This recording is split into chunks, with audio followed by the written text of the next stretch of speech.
L'ostéopathie, ce qu'on ne vous explique jamais. Aujourd'hui, je suis avec Guillaume Munoz, on va répondre à toutes les questions que les patients se posent au cabinet. Nous, au cabinet à Écully, on travaille à deux. L'ostéopathie est parfois mal comprise parce que certains y pensent qu'elle peut tout soigner et d'autres que ça sert à rien. Alors, où est la réalité? Alors, Guillaume, je te laisse te présenter parce que tu es mon collaborateur au cabinet à Écully et on ne te connaît pas encore sur la chaîne.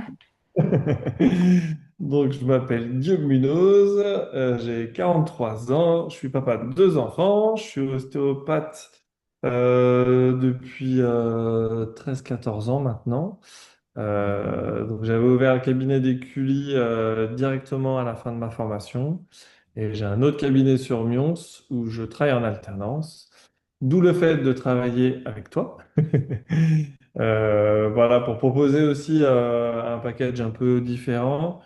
Je sais que certains patients préfèrent quand c'est une femme qui est au cabinet. Donc voilà, au moins, quand ils viennent au 30 route de Paris, ils peuvent avoir le choix entre soit toi Camille, soit moi, en fonction des jours aussi où ils sont disponibles, et puis en fonction du praticien voilà, qu'ils préfèrent. Euh, voilà. À la Super. base, moi, je suis éthiopathe.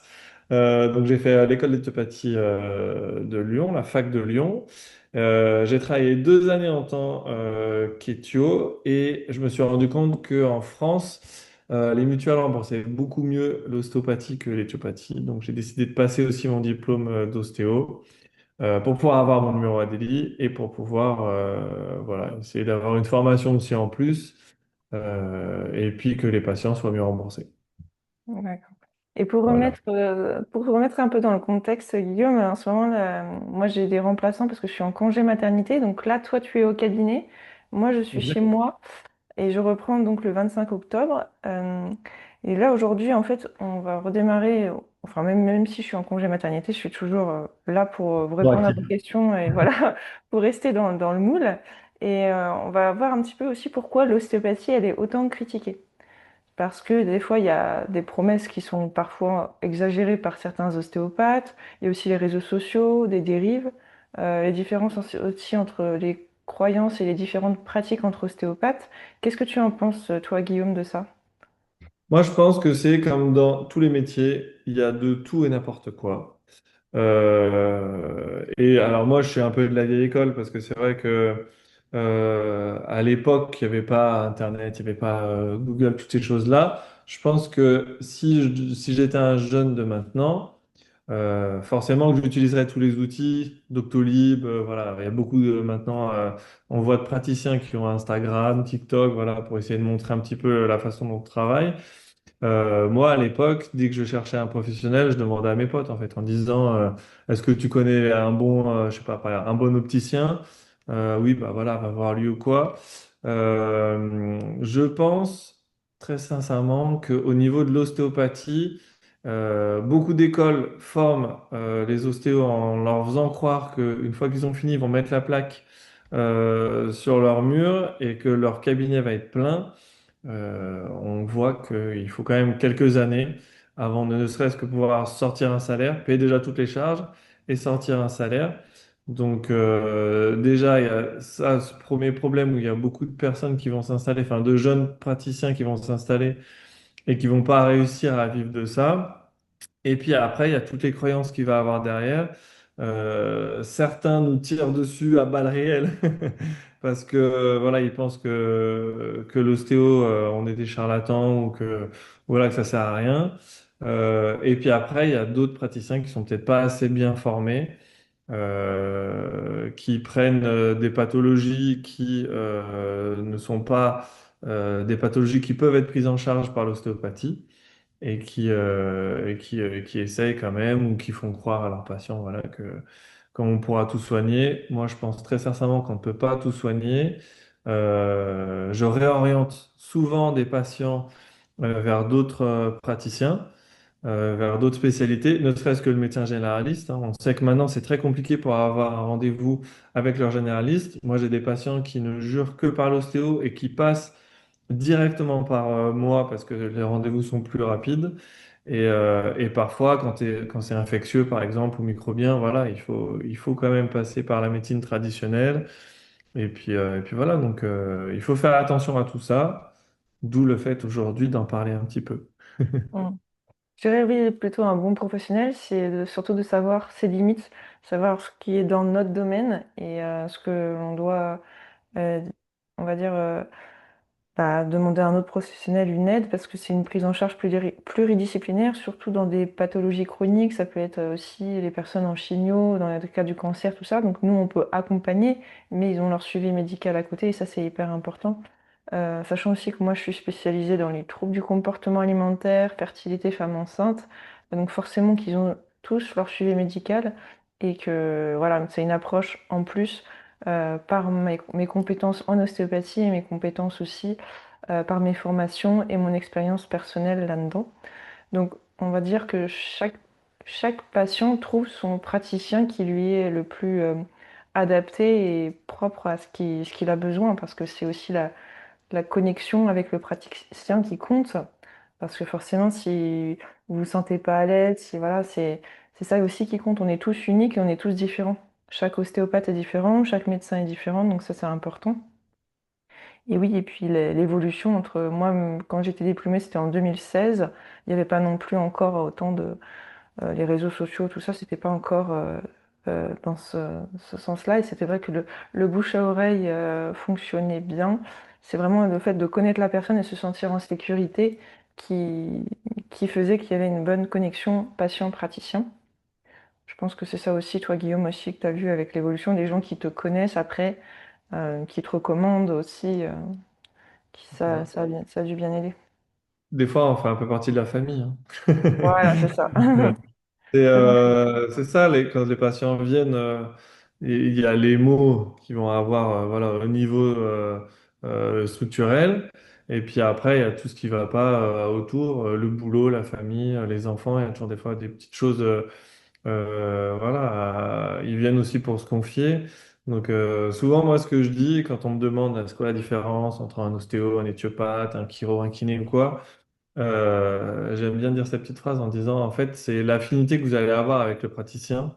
Nous, on a aussi ce devoir de réussite, ou en tout cas de résultat. Parce que les patients vont pas venir nous voir deux, trois, quatre fois comme nous, ils peuvent aller en kiné par exemple. Souvent je dis ça, je dis ouais, mais parce qu'ils me disent oui, mais monsieur Munoz, bah là j'ai encore un peu mal. Ok, je suis pas magicien, je suis ostéopathe. Donc si jamais bah voilà, c'est la première fois qu'on se voit, peut-être il faudra qu'on se voit une deuxième fois. Peut-être pour dépasser certaines pathologies une troisième fois. Mais quand vous allez chez votre généraliste, vous sortez souvent avec un petit traitement d'une semaine, voire 10 jours. Quand vous allez chez le kiné, bah, des fois c'est 15, 20, 30, voire plus de séances.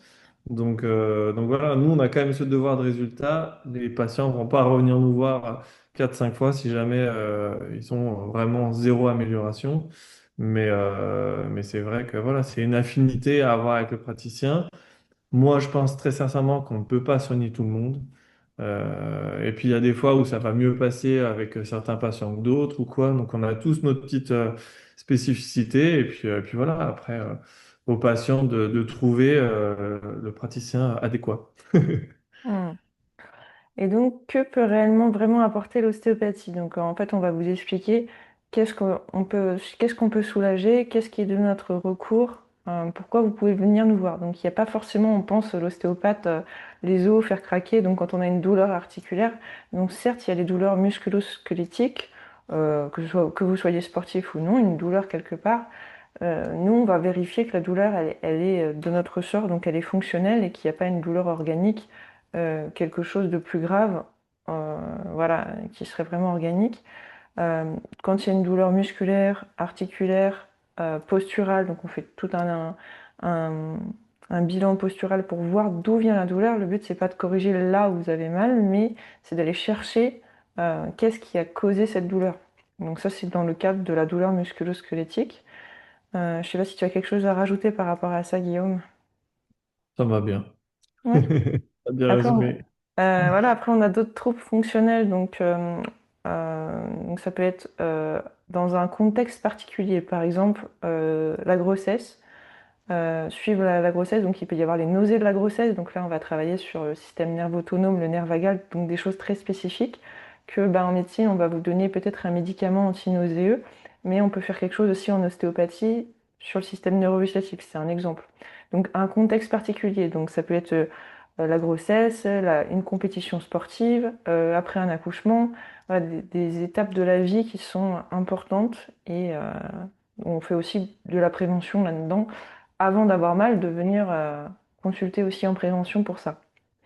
Donc j'ai dit la grossesse, le postpartum et notamment les nourrissons aussi quand c'est pertinent, donc pour les étapes du développement psychomoteur de l'enfant. Donc il y a des grandes étapes de la vie, par exemple le quatre pattes, la marche, des choses comme ça, où on fait un bilan pour que l'enfant se développe au mieux. Voilà, Guillaume, est-ce que tu as d'autres choses à rajouter sur... Non, ouais, je pense que la grossesse, bah, du coup, c'est vraiment un très bon exemple hein, sur les nausées. Il y a les sciatiques aussi pendant les grossesses qui peuvent être vraiment handicapantes chez certaines patientes. Et je pense notamment à la fin de grossesse, quand le bébé commence à vraiment prendre toute la place, tous les problèmes de côte, où voilà, on arrive, enfin, un peu plus de difficultés pour respirer. C'est vrai que toutes ces choses-là. Je trouve qu'on a aussi pas mal de patients sur toutes les épreuves sportives. Là, j'ai pas mal de patients qui se remettent à courir pour les marathons, qui arrivent que ce soit dans la région ou à l'étranger. Là, il y a toutes les reprises sportives aussi des clubs pro. Donc, c'est vrai ils ont coupé un petit peu plus tôt. Et puis là, on voit que fin juillet, début août, c'est déjà la reprise. Donc, c'est vrai que c'est tous des petits moments aussi à faire attention. Il fait chaud. Bien souvent, on n'est pas assez hydraté. Ça, on n'arrête pas de le répéter toute la journée en cabinet, de un peu plus s'hydrater. Et puis voilà, donc c'est vrai que je trouve qu'au niveau du panel, on est quand même assez large euh, en ostéo.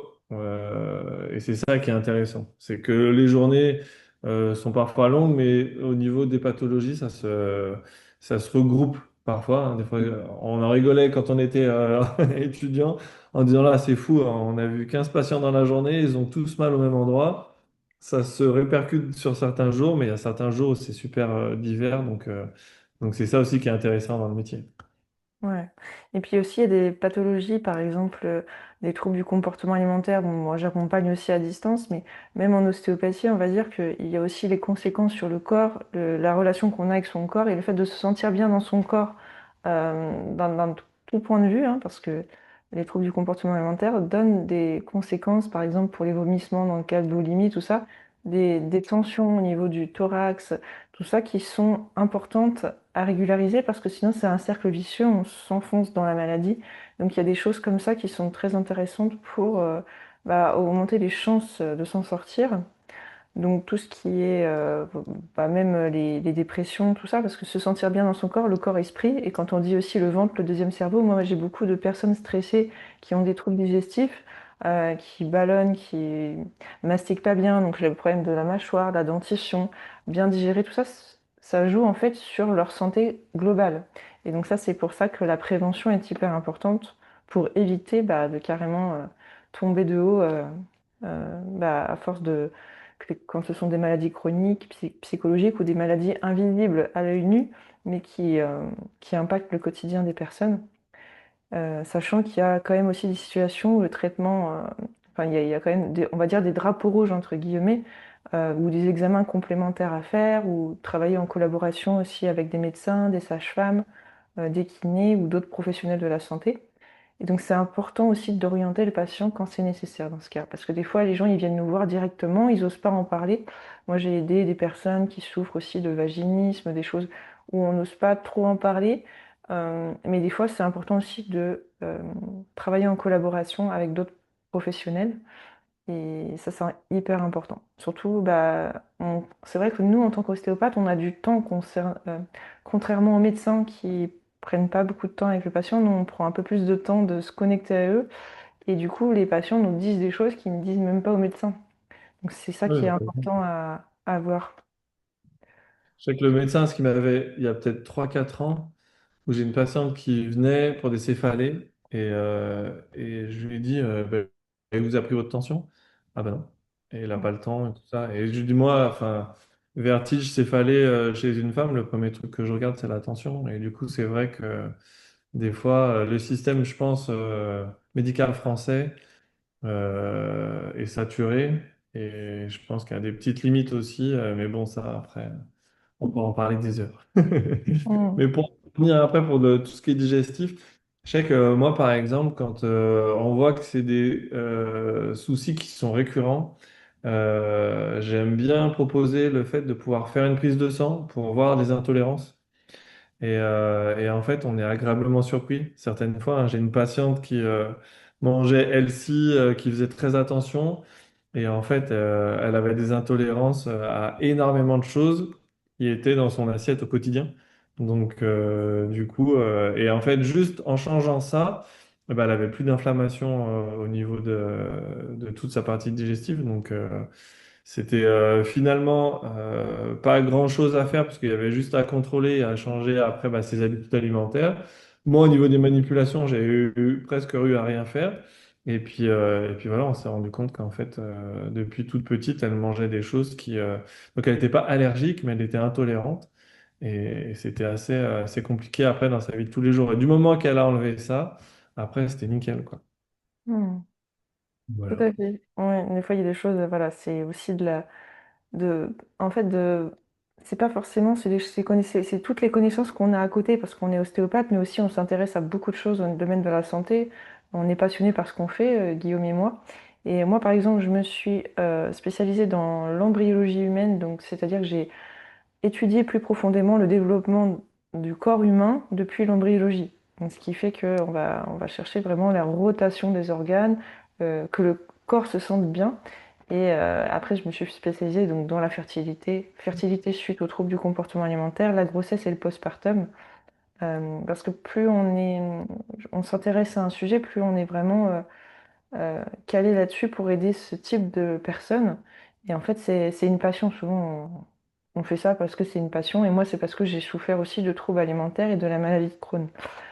Et toi, Guillaume, je sais que tu as une grande palette aussi de choses que tu fais. Et c'est pas forcément une spécialité, je dirais. Tu vois quand même pas mal de types de personnes différentes. Moi, j'aime bien dire, ma plus jeune patiente avait 3 jours. Ouais. est venu, ils sont venus directement de la clinique. Je fais ces petites blagues en disant sans passer par la case départ parce qu'elle était constipée. Et du coup, à la clinique, ils lui proposaient en fait un suppôt de glycérine, quoi, en disant bah allez hop, c'est parti. Il faut qu'elle fasse son premier caca ici. Et ils ont dit non, non, non, c'est bon, on va prendre rendez-vous avec Munoz. Donc, Mhm. le premier caca au cabinet. Mais c'est vrai que bah, voilà, je pense que avec nos formations et puis cette ouverture aussi un peu d'esprit, et là, je vois déjà les commentaires arriver. Mais voilà, je pense qu'il y a des personnes qui vont croire à ce qu'on fait parce que du coup, c'est mécanique aussi. Voilà, donc, et puis d'autres qui vont nous dire que voilà, le diplôme n'est pas reconnu alors qu'on a un diplôme d'État. Enfin, toutes ces choses-là. Je pense qu'il y a beaucoup de personnes qui comprennent pas vraiment ce qu'on fait et au lieu d'essayer de comprendre, voilà, se mettent un peu à l'écart ou disent non, non, de toute façon, c'est pas bien. Donc moi, ce que j'aime à dire, c'est qu'en fait, on en a un peu rien à faire de la reconnaissance des gens sur Internet. Moi, la seule reconnaissance que je veux, c'est celle de mes patients. Quand ils m'envoient un petit message ou qu'ils mettent un avis en me disant, Monsieur Minos, bah, super, ça va mieux. Là, au bout de 2 jours, j'ai plus mal, ou j'ai pu partir en vacances, ou voilà, c'était ça. J'ai cette anecdote aussi là d'une femme qui vient un jeudi avec une terrible entorse au pied droit en me disant, je me marie samedi. J'ai des talons de 9 cm et avec ma robe, je ne peux pas être à plat toute la journée. Je veux faire des belles photos et tout ça. Et c'était rigolo parce que c'était une ancienne collègue de lycée qui l'avait envoyé sans se rappeler que c'était moi en fait. Parce que cette collègue est revenue après. Je dis, mais tu me reconnais pas? Et c'est quand j'avais la moustache. Et du coup, elle me dit, ah, mais c'est pas possible et tout. Donc on en avait rigolé de tout ça. Elle me dit, mais tu lui as sauvé son mariage, elle a pu faire toute la journée danser. Donc voilà, c'est vrai que c'est des petites choses qui font que du coup, avec cette certaine expertise, quand même, on arrive à pouvoir soulager nos patients. et c'est le plus grand, pour moi, c'est la plus grande satisfaction que je peux avoir, quoi. Tout à fait. Et ben, c'est super tout ça. Et on va juste répondre à quelques questions que tout le monde se pose, on va dire en ostéopathie. Par exemple, faut-il faire craquer? J'adore cette question. Que tout le monde me pose, est-ce que ça fait mal? Je vais faire un post à l'époque où j'avais mon site internet avant que j'enlève. Alors déjà, j'aime à répondre. Pour moi, c'est pas un crack, c'est plus un claque. Ok. Pour la faire très schématiquement, dans une articulation, il y a de l'air et c'est cet air qui est un petit peu mis en contrainte qui va faire.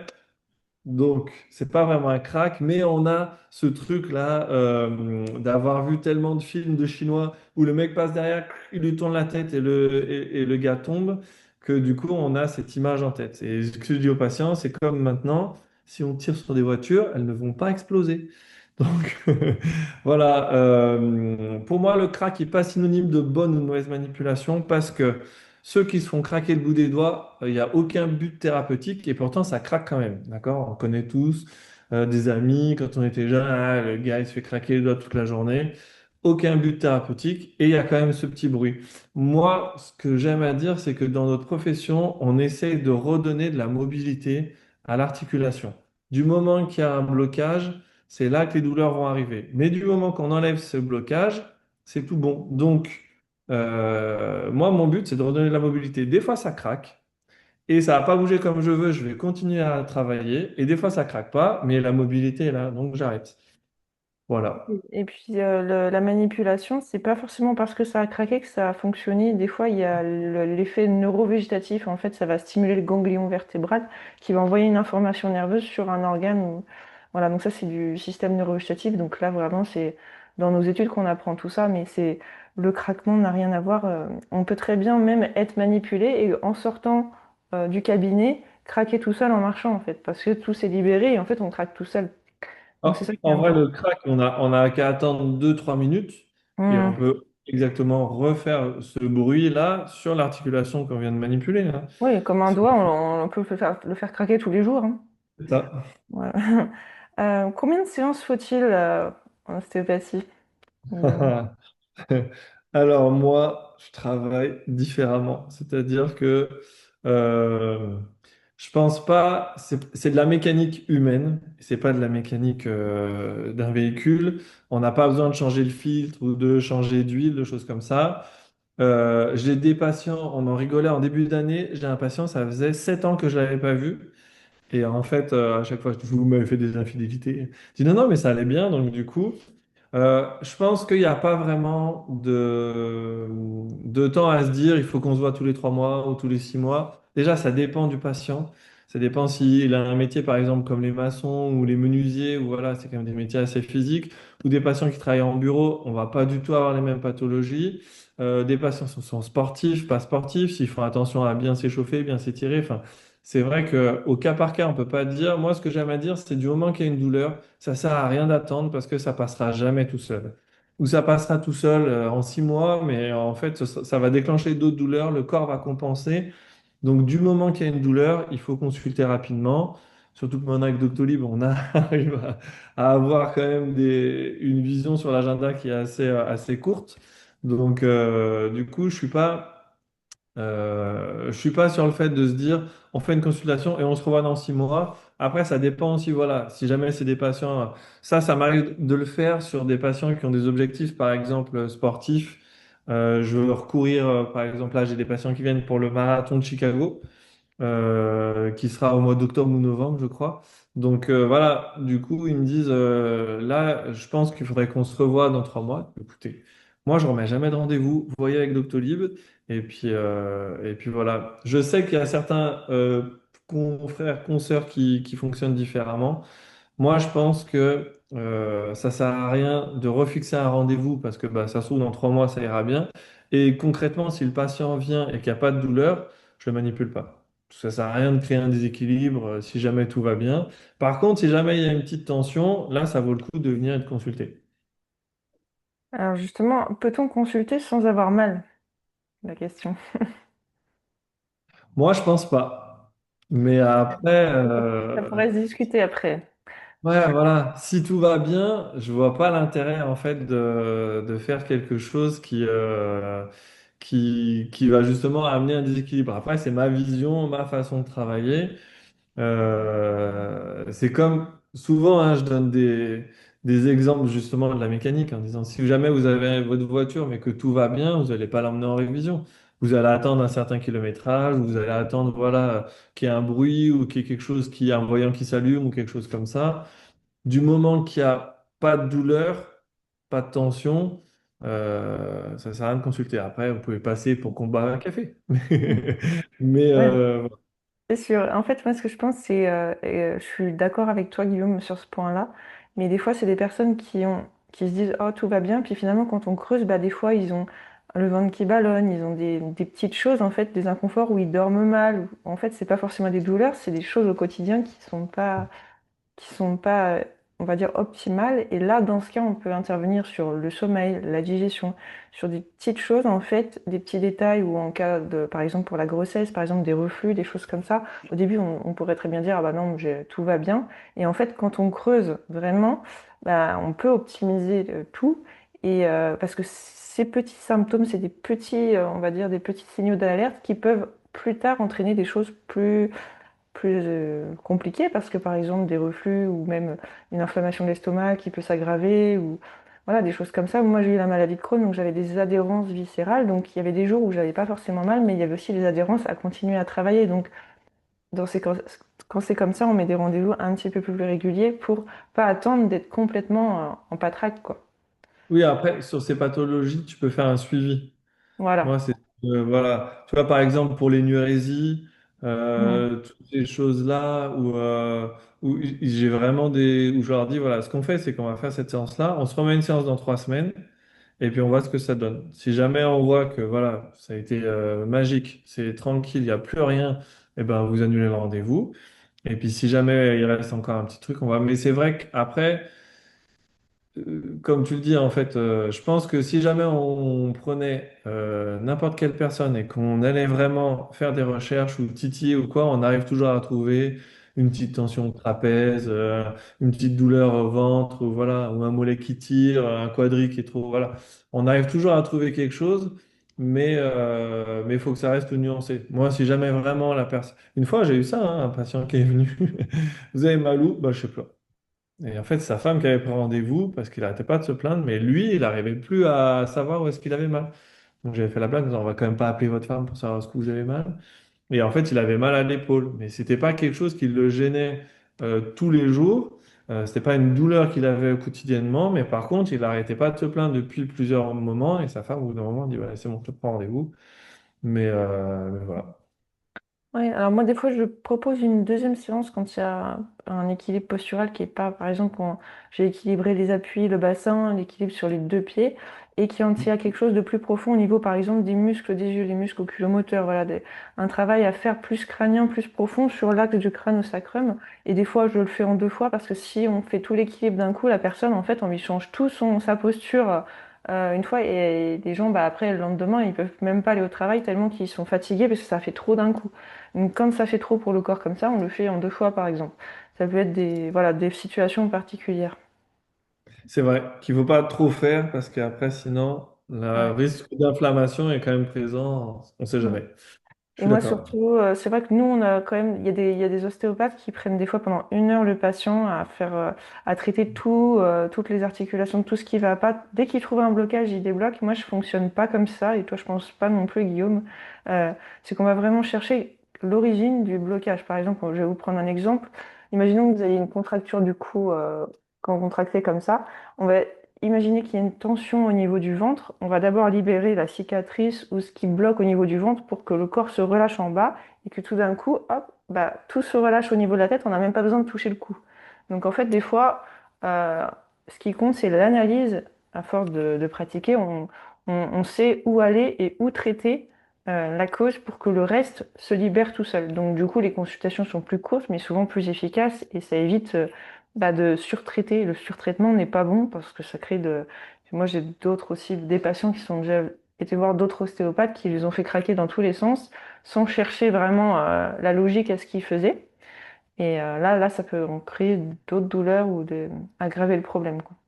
Donc, faut faire Et après, attention. on retourne la question d'avant, faut-il faire craquer? Voilà. Ouais. C'est un peu craquer et et ne pas être en relation avec vraiment ce que vous voulez. Voilà. C'est vrai que Ouais, moi, des fois, quand ça craque, des fois, les patients font ah, voilà, c'est ça que je voulais. Ok, bon, c'est peut-être pas ça qui va faire que vous allez mieux, c'est mais ça. ok. Moi, C'est des un peu fois, un effort de toute je façon, pose hein. juste mes mains, des fois, sur une partie, je fais le fascia, donc c'est l'aponeuvrose qui relie on va dire, les viscères, les tendons, les articulations. Et des fois, en faisant ça, ça libère tout, et les gens, ils ont l'impression que j'ai rien fait. Et en fait, quand c'est après qu'ils se disent, ah, mais en fait, ça m'a libéré, mais j'avais l'impression que vous avez rien fait. Et c'est vrai que dans l'esprit, on se dit, bah, il faut qu'il y ait eu une manipulation, quelque chose pour que ça marche. Et en fait, ils se rendent compte après que non. Mais voilà, c'est aussi, il y a l'aspect aussi psychologique dans le fait de craquer, quoi, on va dire. C'est vrai. C'est déjà pas mal tout ça. J'aimerais bien Ouais, aussi que dans les commentaires, vous nous posez vos questions si vous avez un sujet lequel vous voulez qu'on traite pour la prochaine fois. Moi, je pensais qu'on aurait pu aussi parler de l'ostéopathie pendant la grossesse parce que c'est ce que j'ai vécu pendant 9 mois récemment. Et enfin, si c'est utile, pour qui, à quel moment, on répondra à toutes ces questions. Si tu es d'accord, Guillaume? pas de souci. On refait une deuxième vidéo avec grand plaisir. Voilà, donc je vous laisse mettre tout ça dans les commentaires toutes vos questions et puis on pourra faire plusieurs vidéos sur différents sujets. Je vous remercie et à bientôt. Merci Guillaume. Bonne journée, salut!